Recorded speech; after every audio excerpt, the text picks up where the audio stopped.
자, 누구도 예상치 못했던 이 대장동 항소 포기 사태를 미리 경고하고 누구보다 앞장서서 비판하고 있는 분입니다. 한동훈 전 국민의힘 대표 모시고 이야기 이어가 보도록 하겠습니다. 어서 오십시오.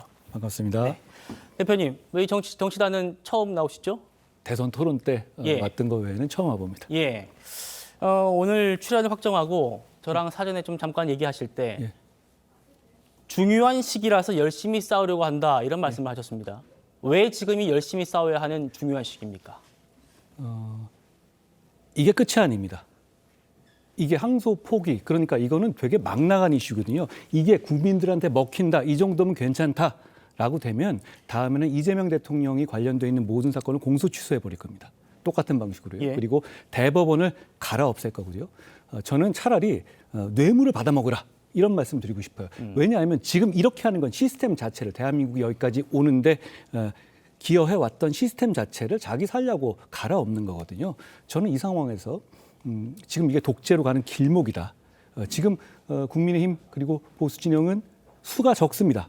수가 적을 때는 길목을 지켜야 합니다. 꼭 지켜야 하는 길목이 바로 지금 이 항소 포기 국면입니다. 예. 최근 이 대장동 항소 포기 이슈를 대표님께 주도해서 좀 키워가고 있는 그런 형국인데 최근에 또 이슈가 된 게 민주당 패널분들 이 방송에서 하셨던 발언들 중에 일일이 팩트 체크를 또 하고 계신 게 또 화제더라고요. 그 방식은 그래요. 저는 청담동 사건 때부터 민주당이 계속되는 마타도 공격의 대상이 되어 왔죠. 뭐 상관없습니다. 그런데 문제는 지금 그렇게 하루 던지고 그러니까 하루 던졌는데 팩트 체크하니까 틀리면 사과문 올리고 틀리면 사과문 올리고 이런 식으로 하고 있잖아요. 그러면서 이 이슈를 하루하루 물을 타려는 겁니다.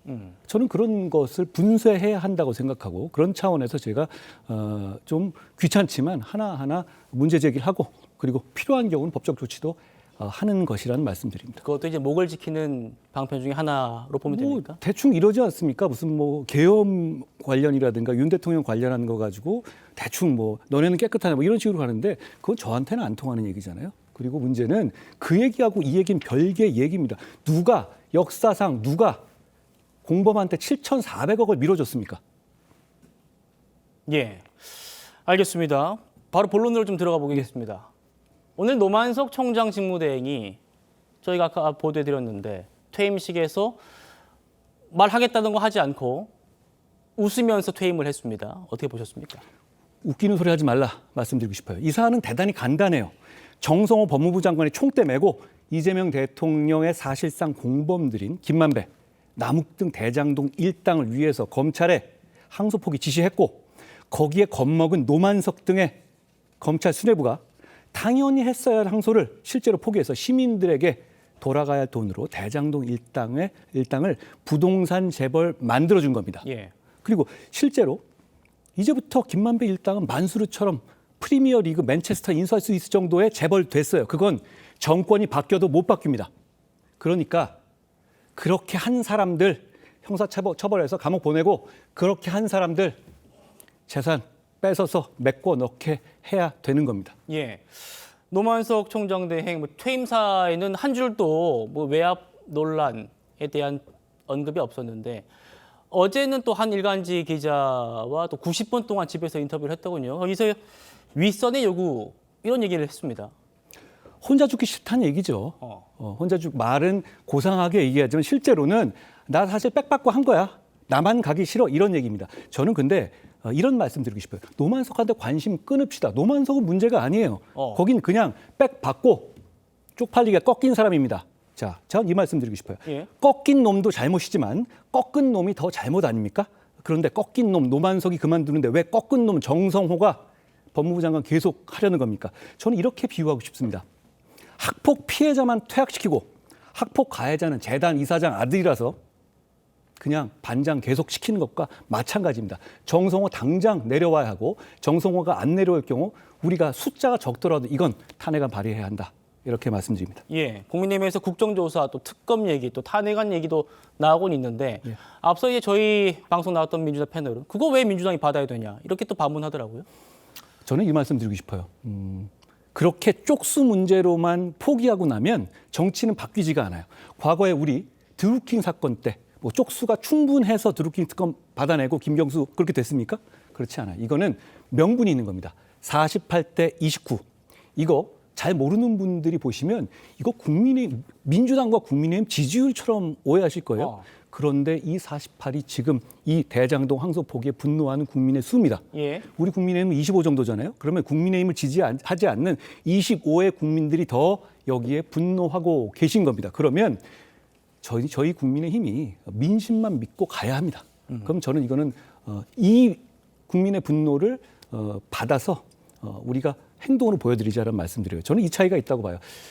정권 초반이잖아요. 그러니까 이재명 대통령 속보이게 막 법원 뭐 압박하고 이런 그래 좀 정권 초반이니까 조금 뭐 바로 끌어내긴 그러니까 좀 두고 보자 이런 분위기가 있을 수 있어요. 예. 그런 분들도 계실 거예요. 그런데 자기 사는 것도 아니고 자기 사실상 공범들한테 나라 돈 7,400억을 밀어줘서 재벌 만들어준다? 이건 아무리 정권 초반이라 하더라도 국민들께서 절대 두고 안 보실 겁니다. 예. 지금 48대 29 이거를 SNS에 직접 올려주셨더라고요. 예. 말씀하신 대로 많은 국민들이 이 대장동 항소 포기는 부적절했다라고 보고 계시고 중도층에서도 똑같이 나왔어요. 48대 29. 그러니까 중도층에서도 이 문제에 대한 지적이 계속 나오고 있는 그런 상황입니다. 정의의 문제 아닙니까? 그리고 그 7,400억 문제가 그냥 생돈 나간 게 아니라 대장동에서 사셨던 분들이 헐값으로 수용당해서 나온 그 차액이에요. 그리고 저희가 10월 15일 날 주거 재앙 조치로 국민들을 부동산 문제로 분노하게 하고 있지 않습니까, 정권이? 그런데 부동산 가지고 사기친 놈들한테 재벌 만들어준 겁니다. 이 문제를 그냥 넘어가면 이 대한민국을 제대로 된 나라라고 할 수 있겠습니까? 법을 누구보다 잘 아시기 때문에 민사소송으로 돌려받을 수 있지 않느냐라는 얘기에 어떻게 생각하십니까? 헛소리입니다. 무식하거나 사기치는 겁니다. 자, 이 말씀 드릴게요. 예. 지금 이 판결문을 보십시오. 왜 추징을 해야 하는지에 대해서 판결문에서 판사가 상세하고 친절하게 써놨어요. 지금대로라면 피해 회복이 안 되니 국가가 나서서 추징 보전해준다. 그게 바로 이 지금 부패재산 몰수 특례법의 취지예요. 네. 거기에 맞게는 앵커님 이거 생각해 보십시오. 앵커님이 만약에 5억짜리 보이스피싱을 당했습니다. 그래서 그 사람이 구속됐어요. 그리고 그 사람 재산을 다 동결해 놨어요. 그런데 갑자기 법무부 장관이 나서서 이 사람 동결 풀어줘. 왜냐하면 앵커님이 자기 돈으로 변호사 선임해서 민사할 수 있는 거 아니에요? 이게 바로 그 상황입니다. 예. 왜? 도대체 왜?